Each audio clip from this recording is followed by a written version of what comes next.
Vous vous souvenez forcément des événements de Crépol, les copains, avec Thomas? Eh bien, ils sont de retour. La bande de Crépol est de retour, les copains, c'est pas une blague. Il y a un nouveau Thomas dans la même zone. On est à Murinet dans le 38. Un homme de 24 ans s'est fait défoncer par une bande ethnique lors d'un bal des jeunes agriculteurs. Ce sont les mêmes qu'à Crépol, avoue le maire. Les agresseurs voulaient casser du blanc, raconte un témoin. Ils sont de retour. Souvenez-vous, ils avaient été accueillis à l'Assemblée nationale. D'accord, pas de prison ni rien. Et récidive.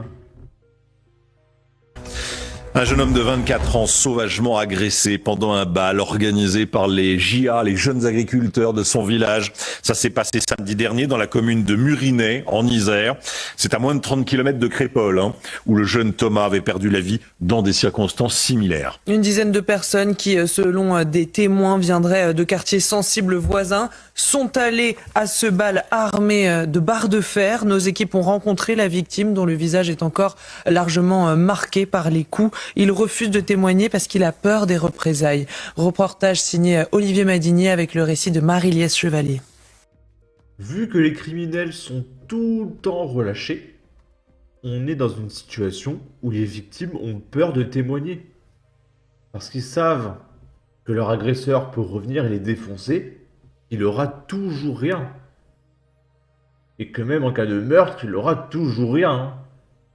Ça se trouve, le mec qui a tué Thomas fait partie du groupe qui est là.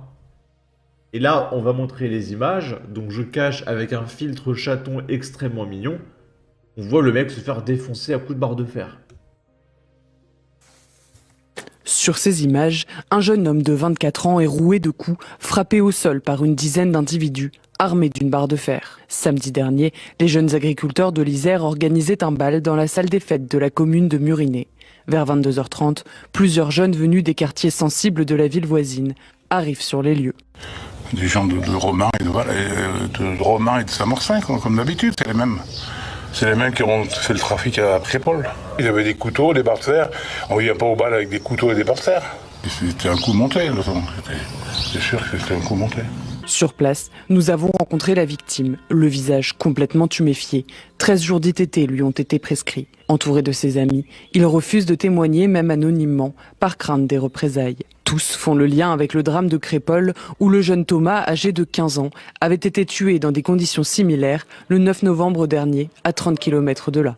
On ne peut pas organiser des fêtes avec cette épée Damoclès dessus. Jeunes agriculteurs qui travaillent toute la journée, pas comme ces messieurs d'en face qui foutent rien de la journée. Selon un proche de la victime présente au bal, les agresseurs étaient venus, affirmant qu'ils voulaient casser du blanc. Une enquête a été ouverte. Voilà, on a l'impression que la leçon de Crépol n'a pas été tirée. Bah non. Aucune leçon n'est jamais retirée. Pourquoi? Parce qu'il n'y a pas de justice. Il pourrait y avoir un mec qui tire un coup de bazooka dans une école qui serait relâché juste après. Donc pourquoi le mec arrêterait? Donc pareil, le mec est revenu pour casser du blanc. Tout va bien. Comme Crépol, comme pour Thomas, la racaille attaque, blesse, tue pour casser du blanc. Les hostiles aux Français doivent être chassés de France, tous. Ils arrivent à faire des lois pour interdire les fontaines à soda ou les pailles dans les fast-foods, mais aucune pour mettre un coup d'arrêt aux agressions. Et ça, autant le FN, le RN que le LR. Ils jouent à un jeu terriblement dangereux. On les remigre quand? Il avait peut-être tenu des propos extrêmement méchants. On dit toujours rien et on attend la prochaine. Encore et toujours les arbres. Ici, on est à Villeurbanne, dans le 69. Nouvelle fusillade en pleine rue entre narcotrafiquants. Un homme blessé par balle entre la vie et la mort. Et il n'y a pas plus d'infos que ça, c'était le mardi 28.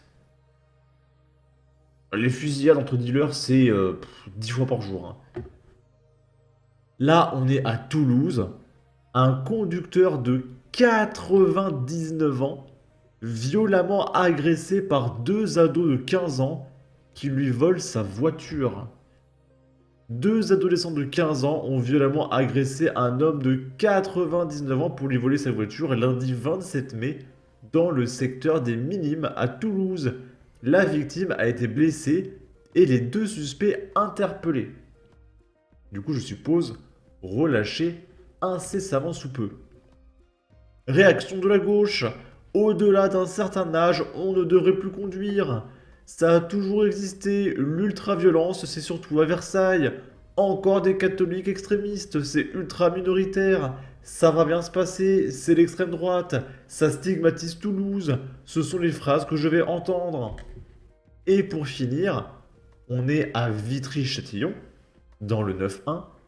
Un chauffard refuse d'obtempérer et fonce sur un policier qui ouvre le feu à plusieurs reprises. Pareil, les Naël, c'est 10 fois par jour.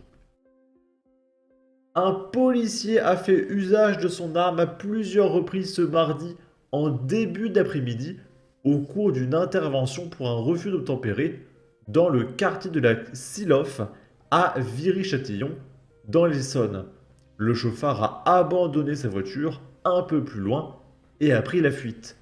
Il ne serait pas blessé. Ouf! On a eu peur, hein. Un policier a ouvert le feu sur ce mec à plusieurs reprises et Naël a abandonné sa voiture avant de prendre la fuite.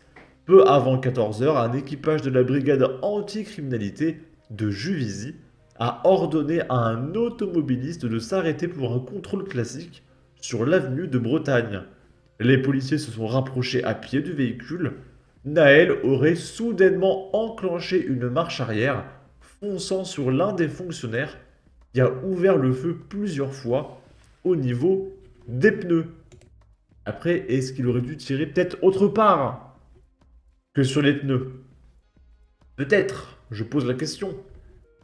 N'hésitez pas en commentaire à donner des exemples d'endroits où il aurait pu tirer ailleurs que sur les pneus. Il faudrait revenir au principe de tirer pour neutraliser. Il n'est pas normal que les fonctionnaires de police risquent leur vie face à ces personnes. Nos policiers ont du courage qui dépasse l'entendement. Les anges de Kylian Mbappé. J'espère que le véhicule est indemne. Un jour normal au Francistan. Sur le plateau, non loin de la fameuse grande borne de Grigny. Il l'a eu, j'espère. Relayé, le policier a bien fait, il sauve sa vie. Bref, en tout cas, n'hésitez pas à donner votre avis, votre opinion, à partager, liker, commenter, ça aidera au référencement de la vidéo sur YouTube. Abonnez-vous, suivez-moi sur Twitter, et à la prochaine pour de futures vidéos. Ciao!